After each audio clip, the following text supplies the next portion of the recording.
corner of Portugal, there lies a natural, wonderful kingdom of geological wrinkles and seas of rock, scrubland and forests. Here, the rivers run pure and crystalline water, and hundreds of elusive species find abundance and safety.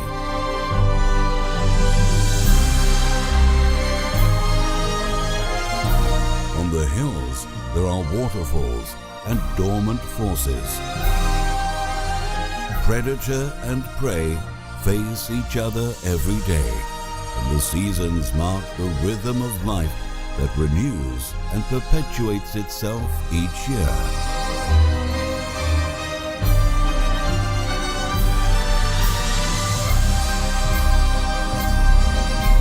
These are Portugal's mountains of wonder.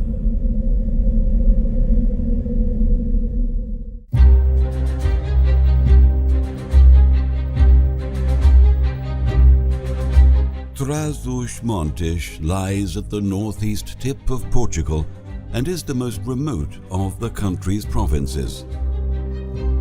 Here, two relatively small mountains, Alvão and Marão, enclose nonetheless vast natural riches, beyond of what would be expected.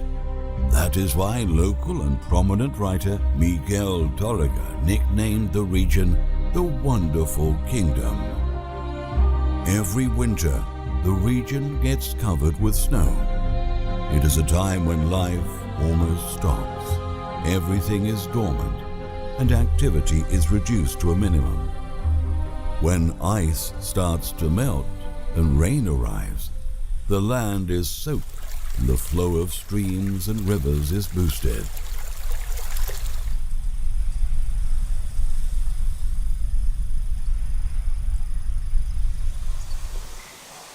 Winter is long here.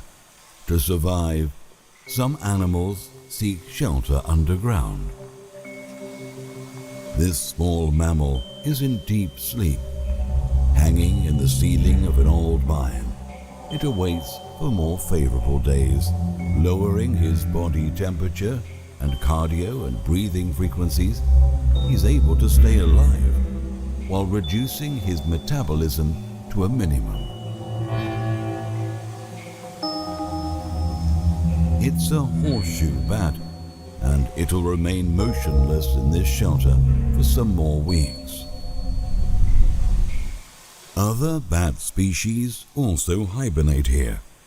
The site, formerly explored by man, is now an important haven for these mouse-eared bats, a species threatened with extinction.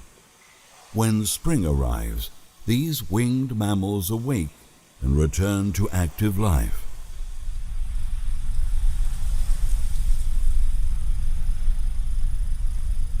In the beginning of April, the hills are filled with flowers. Streams and rivers flow abundantly at this time. The crystal clear waters of the Olu, the most iconic of local rivers, follow their sinuous course for 36 kilometers downstream and are a life support for thousands of animals.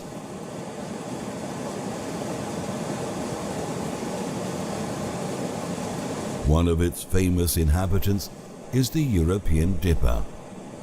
Diving at small depths, this bird searches for insect larvae hidden in the underwater vegetation or underneath stones and pebbles. These bizarre-looking beings are part of the dipper's menu and excellent bioindicators of the water's quality. This is a mayfly larva. Mayfly larvae can only survive in unpolluted streams and rivers, and its presence attests to this river's water purity.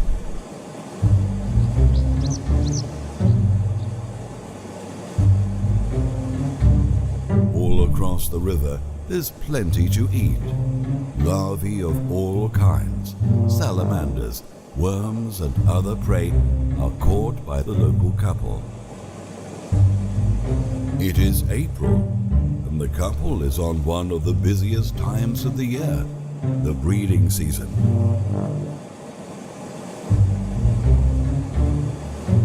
Built from moss and other vegetation on top of a small waterfall, the nest houses 3 hungry chicks. This bird only exists in mountain rivers with thoroughly oxygenated waters, and it is the only passerine that dives to hunt. The couple bring food again and again to the chicks, but with due caution. They can not only reveal the nest location to a predator, as they might get preyed upon themselves.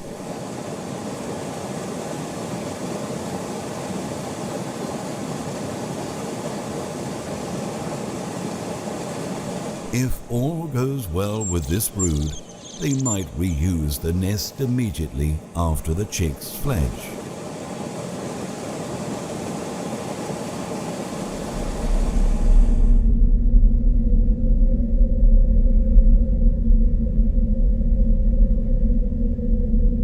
But above the Orluz Valley, the clouded sky gets denser and darker.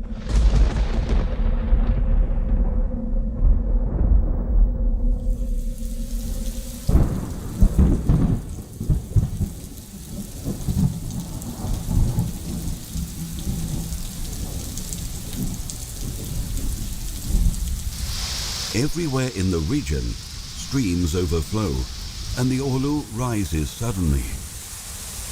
The weir, where the dippers found harmony and tranquility, is now an immense rapid. The nest is submerged, and the brood might not have made it on time.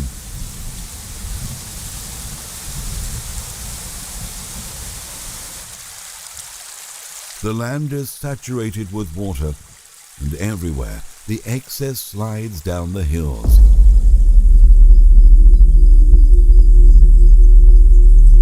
In the nests of Myrmica aloba ants, water sets the alarm off.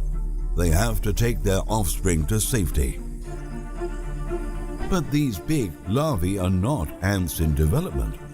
They are instead caterpillars of the Alcan blue butterfly, since they hatched 8 months before. The caterpillars release an alamo that emulates the odor of the ant's larvae.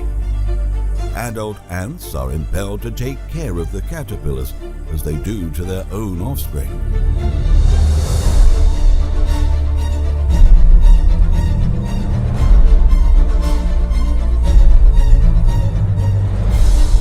The devotion and determination of the ants is amazing, considering that throughout this yearly cycle of chemical deceit, they gain close to nothing.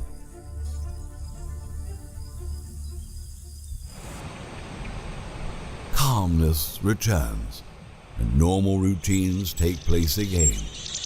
In one of the river's banks, a male blackbird brings a mouthful of food to the chicks, while the female keeps searching for more food.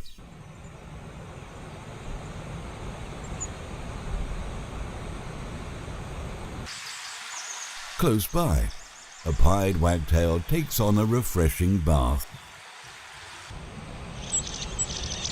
The female blackbird returns to the nest with succulent worms that the chicks devour quickly. Feeding the brood is a non-stop job that the couple share, and so far, so good for these chicks. At the top of the Alvo mountain range, the forests and meadows gain new life with the cool and damp mornings. In these grass and flower fields, there are some fairly unknown animals to be discovered. Owl flies are very common here, but they are virtually unknown to the public. Without energy from the sun, their delicate wings are not operational. If cold temperatures last throughout the day, many of them can become easy prey for birds and small mammals.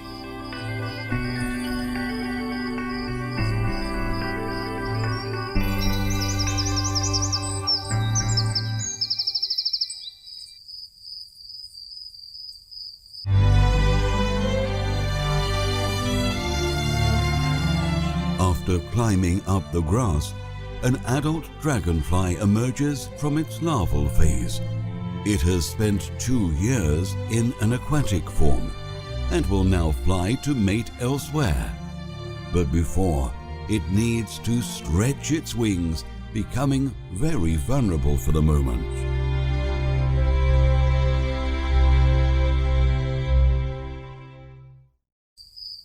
As with owlflies, they also have to wait for the sun to warm up their wing fluids so that they can be activated. Only then can they go about their mating missions. These extremely fertile meadows harbour some of the riches of the Portuguese flora, such as the heath-spotted orchid, endemic and an icon of Atlantic flora. The abundance of nutrients in the soil and the mild Atlantic climate allow for gigantism, and these are some of the biggest orchid individuals at the Alvor mountain range. In the deeper and more sheltered valleys of Alvor, water from the last downpour still flows, rising the flow of rivers. The small stream of Pedras becomes a landscape paradise, and many plants, such as St. Patrick's cabbage, of typical alpine morphology, and others, find refuge here.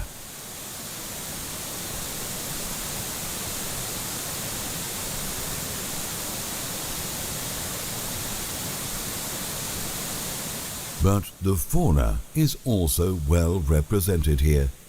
The black slug, which can reach 12 centimeters, or this unusually large snail with a shell larger than a golf ball, are examples of animals with unusual sizes for their species.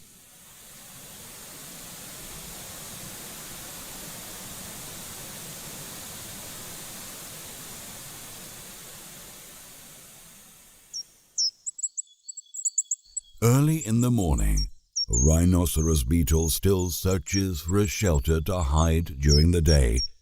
It is one of the largest beetles in Portugal.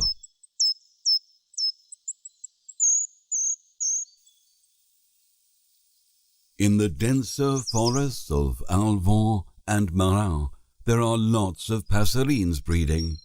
A wren couple has a nest nearby and is busy feeding their chicks, and both male and female have no rest.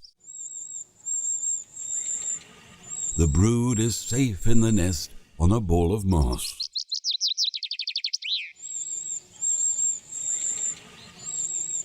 There are 86 passerine species known in the region, and besides wrens, many others choose these calm forests to breed. This short-toed tree creeper is a bit late in its breeding season and is still carrying soft and light materials to cozy up the nest, while this neighboring chaffinch feeds its already fledged chick. It's a dangerous time for these young birds. Their flying skills are not yet mastered, and they can become easy prey if they fall to the ground.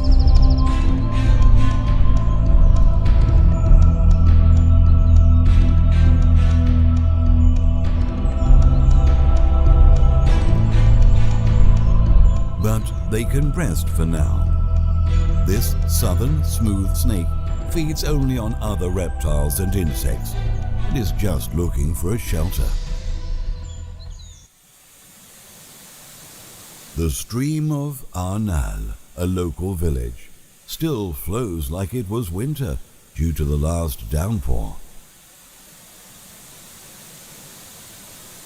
On one of its banks, there's a stone wall, a perfect hiding place for a grey wagtail's nest.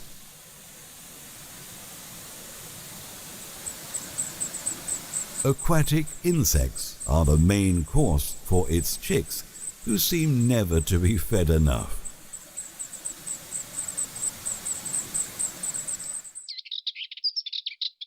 The typical scrubland of the Great Alvon Plateau are the nesting site of larger birds.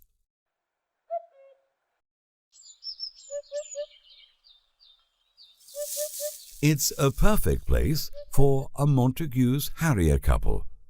This female snuggles the nest and protects the eggs, while the male patrols the territory from high above. They arrived from Africa in March after wintering there, and now there's still 2 weeks left of incubation.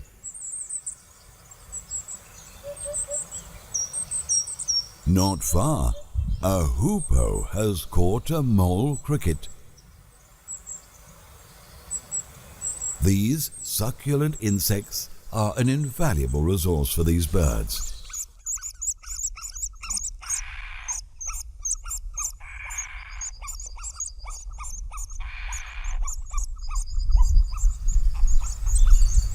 The hoopoe's chicks are now 3 weeks old, and they'll soon fledge. All the food that the parents bring is never enough, and the adult leaves immediately for another hunt. The couple is constantly on the watch for mole crickets, chrysalises, and other insects, and small reptiles.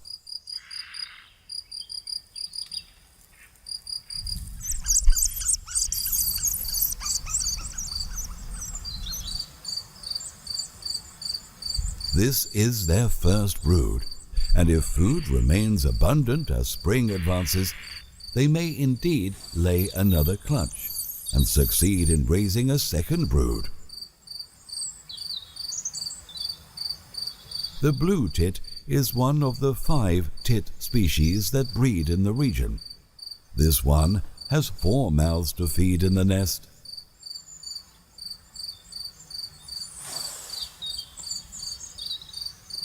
Ever watchful, he makes sure everything is safe before entering the stone wall where the nest is hidden.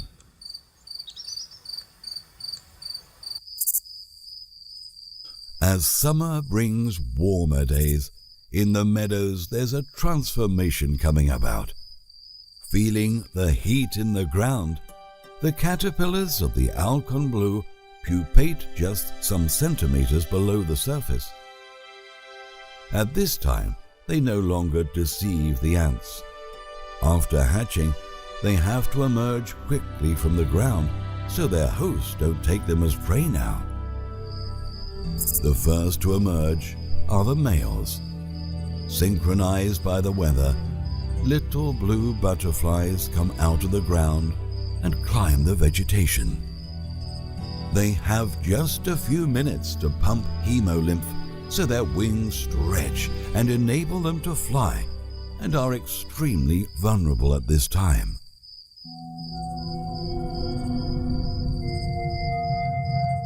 Watchful predators are waiting. Many males may never get to mate.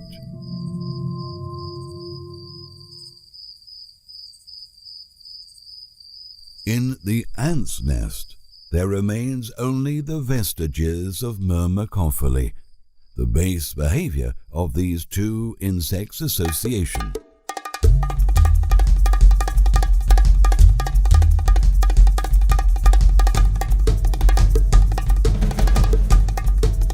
About a week later, when females emerge, the mating urge is such that even though this female's already taken, several males try to dislodge the chosen one. So dazzled are some that they are simply not giving up on this female when plenty more untaken females are around.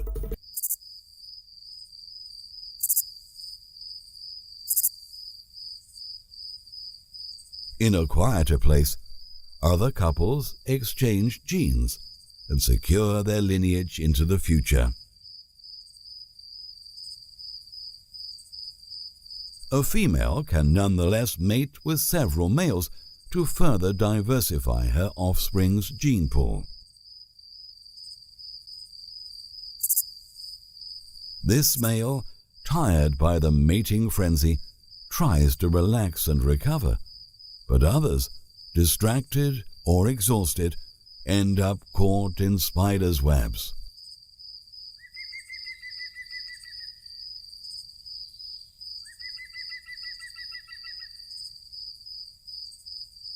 These man-managed meadows are essential to the survival of the Alcon blue butterfly, which has had an endangered status since 1994. The Alcon blue lays exclusively in one plant, the marsh gentian, which is abundant in this habitat. If no marsh gentians are around, then the Alcon blue cannot reproduce, enhancing the importance of these meadows and their management.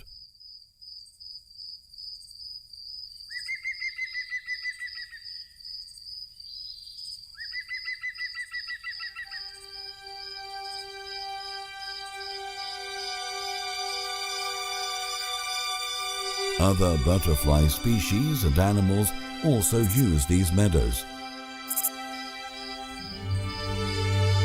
They either feed on nectars of several plants or secure the continuity of their species. This female stick insect seems more interested in eating than on the copulating male on her back. Hidden in the vegetation, a three-toed skink may look like a snake, but a closer look to its vestigial feet reveals evolutionary remnants of the time this lizard still walked. Moth caterpillars, too, make these meadows their home, like this Pisologaster lotti, or this one belonging to a small emperor moth.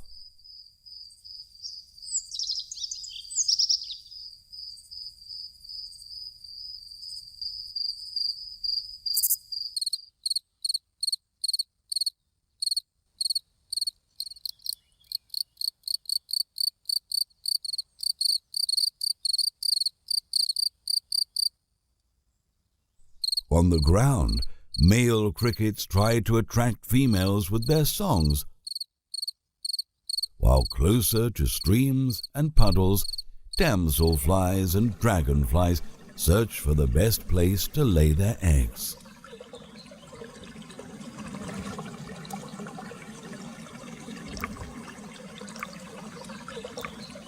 Laying strategies vary from species to species.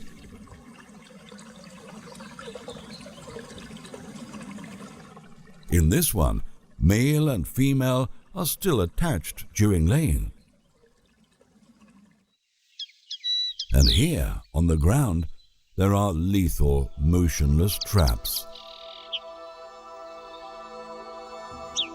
Viscosity is the main weapon of this plant, a sundew. It is carnivorous, and any insect with bad luck enough to get its sticky hug ends up as food.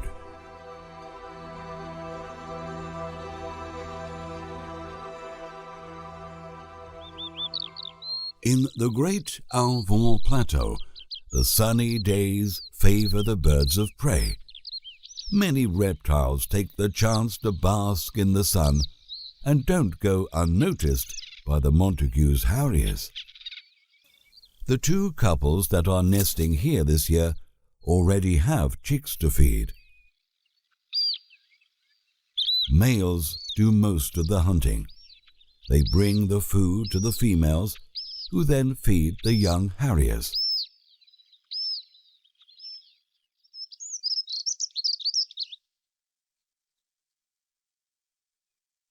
Passing on the food is done in mid-air, and not always goes to plan. This time, they succeed.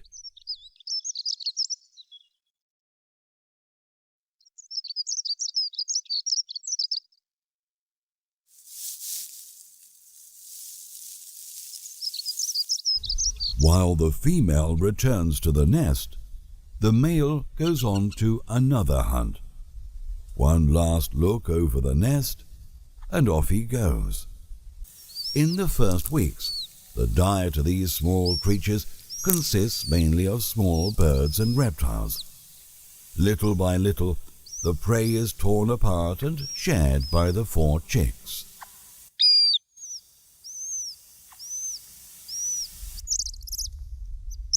About 100 meters away, the neighboring female returns to the nest. This brood has only 3 chicks. If it wants to survive, the smaller chick will have to try harder so that its brothers won't eat everything. Montagu's harriers are one of the few raptors that nest in the ground. The nest is safe. The threat from hunger is greater than that of predation, and for now, the family can venture in a siesta. But the chick's appetite will return quickly, and for the male, hunting is a continuous task. Ever watchful for potential prey, he's a constant threat to other birds and reptiles. This ocellated lizard better beware while he baths. He may end up like this other, a snack to the harrier's chicks.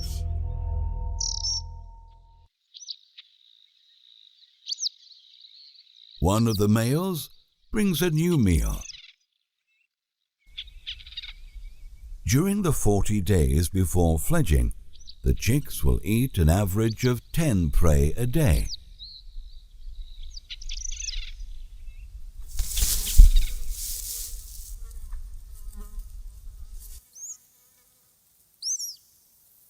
The total number of reptiles and small birds needed to support these 2 harrier families is immense, and only a rich and healthy habitat can provide it.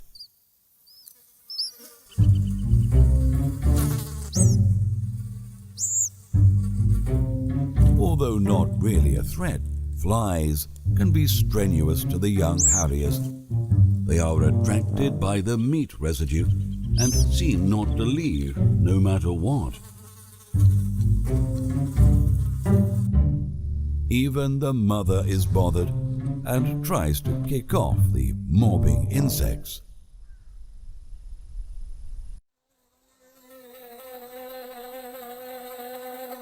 Close by, on a softer soil area, the sand wasp alights on the ground.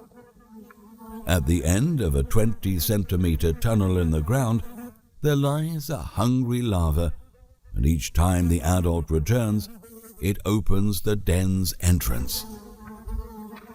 These frenetic insects of about 2.5 centimeters seem unstoppable.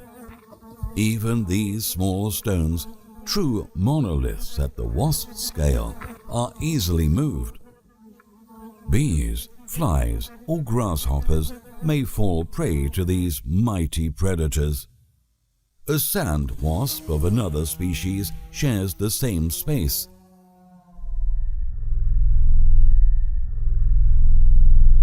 Its flight skills are remarkable, carrying prey the same weight or even heavier than it. This time, it caught a grasshopper.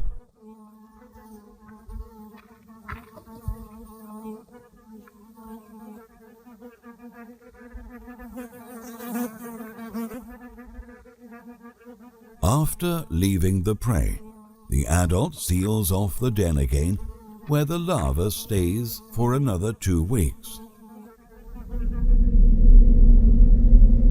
The geology of the region is rich, and to the untrained eye, the distinct lithologies of Alvon and Marau may suggest the 2 mountains have different origins. But looks can deceive. The history of both mountains goes back 500 million years, when the Iberian Peninsula was submerged in the margins of the supercontinent Gondwana and accumulated sediments. Later, at about 390 million years, the plate collision known as Beriscan orogeny started, and the Iberian Peninsula was affected by it. As a result of this collisional process, the large granitic rock areas visible nowadays at the surface in Alvor formed at around 7 kilometers deep. On the other hand, the transformation of sediments originated metasedimentary rocks, like the schists and quartzites that rise mainly in Marin and Westside Alvor.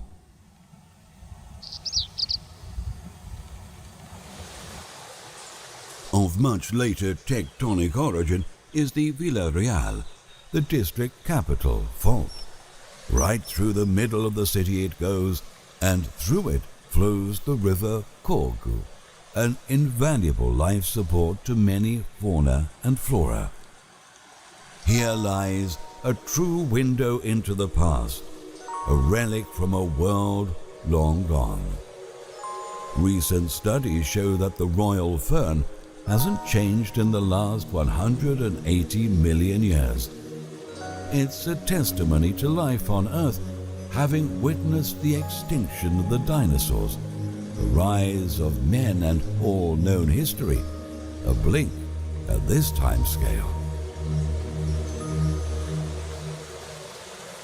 The royal fern can be found almost anywhere on the planet.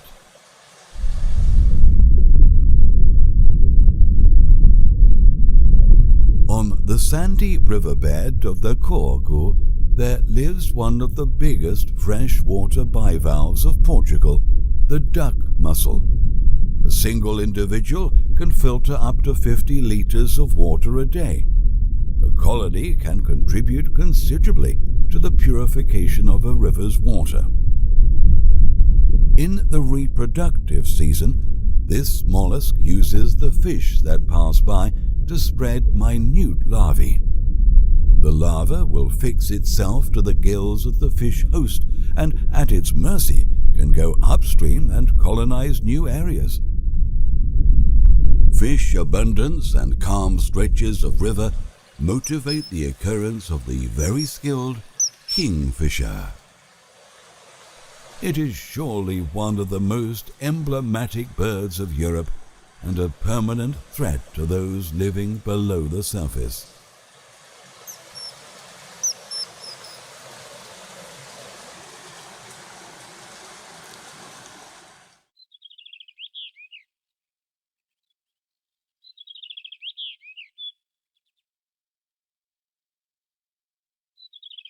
It is now mid-July.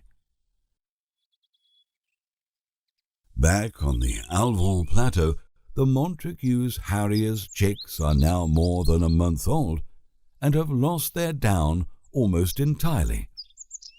They now explore the vicinities of the old nest, which is not home anymore.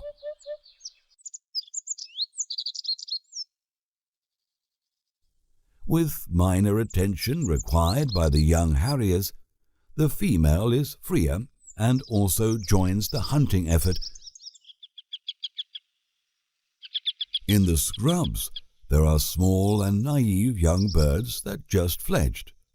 For an experienced mother focused on her mission, this bounty comes in the right season. The male can now have a break.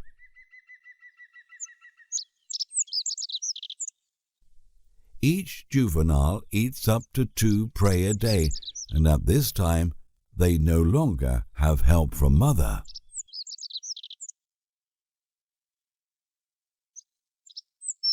Prey is left whole, and despite small, the Sardinian warbler can represent a challenge to the young harrier.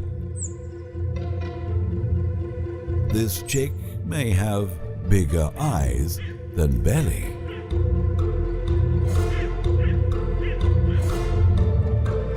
Or maybe not.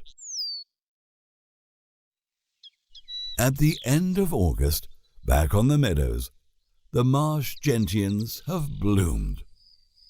In the last week, the eggs of the Alcon blue butterfly have developed, and it is now the right time to hatch, as the caterpillars feed exclusively on this flower's stamina.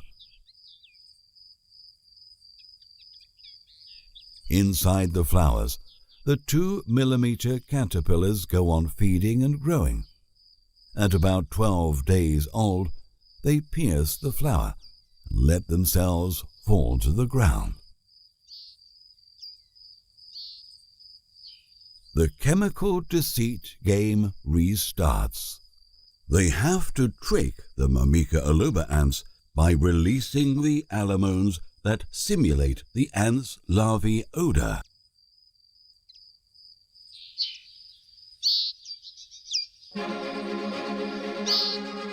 Tricked by the pheromone, the ant carries the caterpillar to its nest as if it was a lost ant larva, thus renewing the halcon blue life cycle.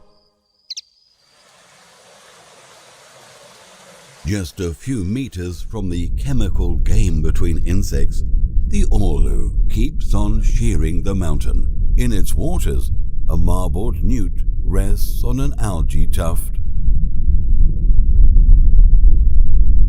It can hold its breath for quite a while, but still has to go regularly to the surface to breathe. It's one of the 10 amphibian species that can be found here.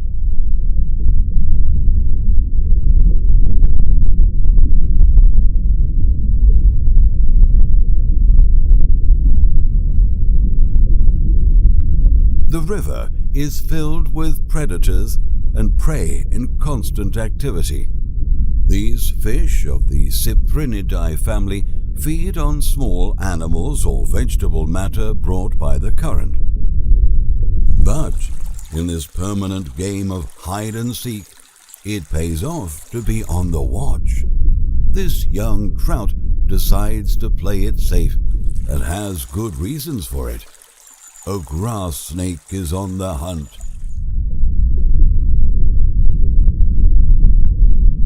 With 1.2 meters, any small fish is a potential snack. Amphibians, other reptiles, and even mammals are not safe from it. Its silhouette is well known around here, and no resident of the river remains indifferent. Both female and male emerald lizards prefer not to risk and leave for more discreet places.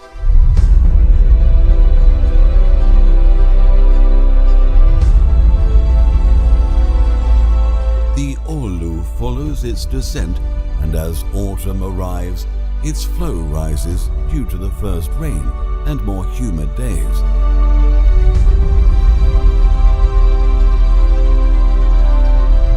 At mid-course, the water falls abruptly through several terraces.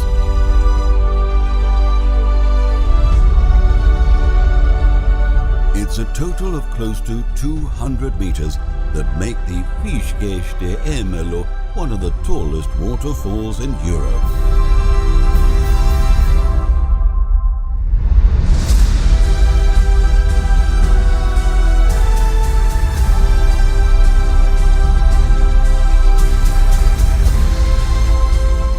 With the autumn splendor, the color palette changes, and now at Meran and Alban, warmer hues reign.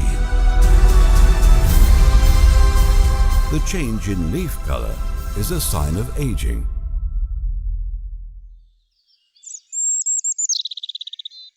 Some trees are able to degrade chlorophyll and other leaf nutrients and store them in the trunk, branches and roots, where they'll remain until needed in the next spring.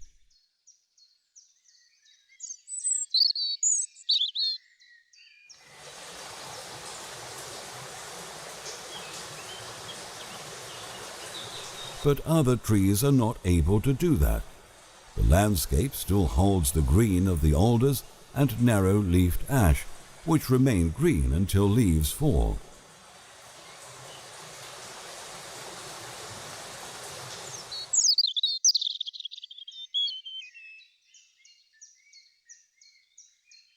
Everywhere, the scenery is changing. Trees are the first to show the signs of change, but a closer and more attentive look will also reveal that other plants are also on the change for something.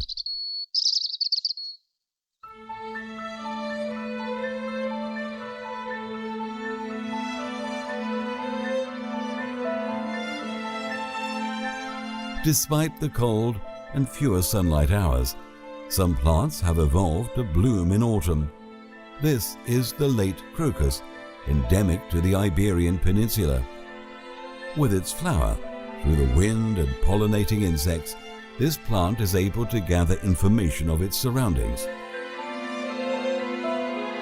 It is then able to adjust its reproduction to the most favorable scenario, either by subterranean way or by the more familiar process of seeds. With more rain and humidity, fungi also start to appear through mushrooms of several shapes and colors. Despite being toxic to humans, the fly agaric is a snack to the black slug.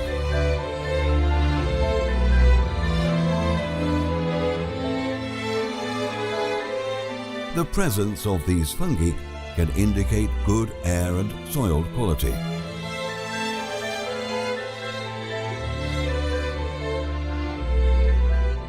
Autumn is also a favorable season for amphibians to disperse and colonize new territories.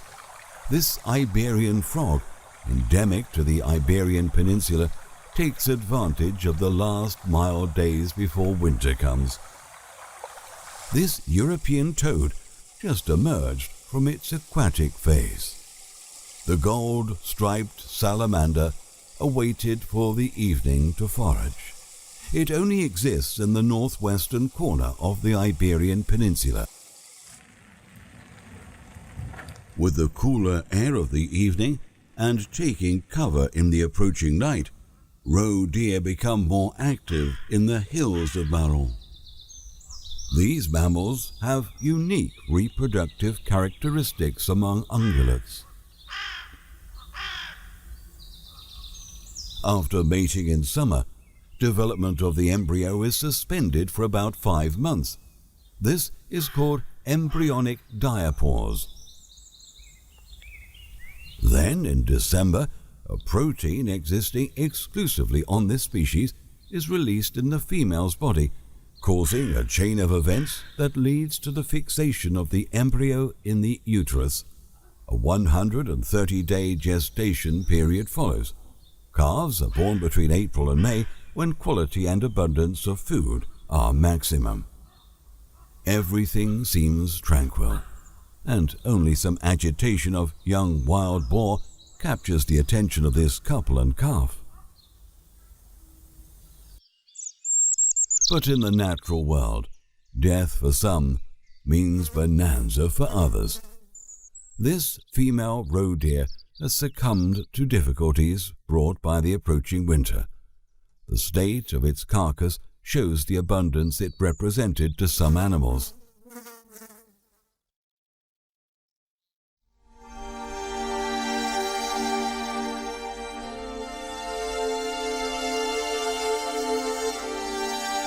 Dusk brings the night shift. Many animals hide and rest, while others awake and go about their business.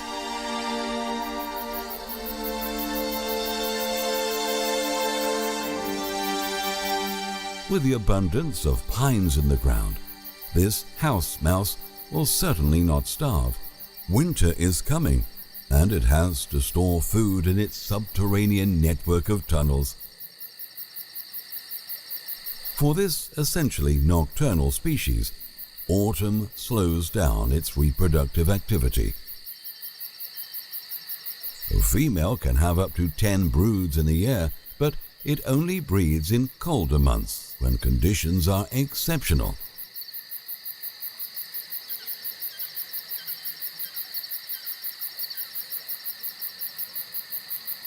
Hedgehogs are another mammal that prefers darkness to forage.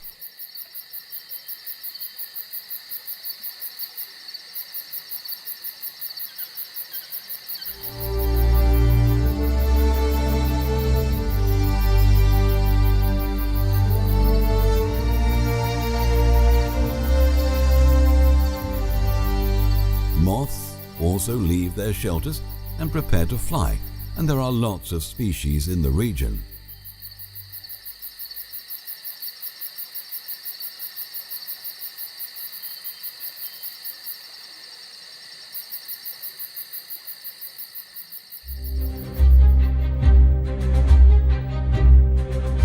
Autumn advances and morning fogs become more common. The dynamics of these low-altitude clouds is similar to that of sea swells reaching a rocky shore.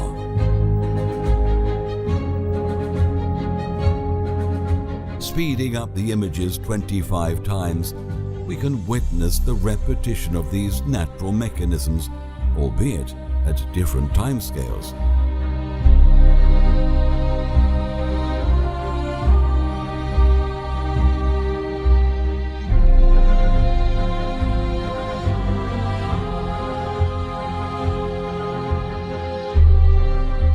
A couple of weeks further, many of the wildlife of these territories will hide or hibernate. Winter will be tough and demanding, and only the fittest will pass the test.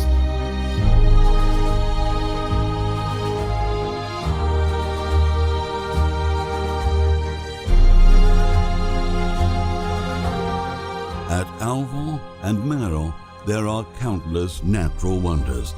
Many of these scenarios are unique and integrated in the Natura 2000 network. But as elsewhere in our planet, they should not be taken for granted. It depends on all of us to promote and conserve places like this, from the local inhabitant to the occasional visitor.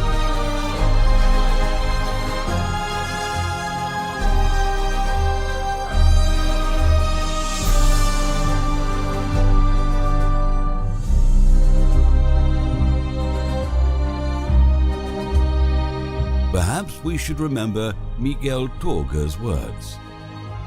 I live nature integrated on it. Like such, I even get to feel on certain occasions like a rock, dew, flower, or mist. No other spectacle fills me with such plenitude and creates in my spirit such refined sense of the perfect and the eternal.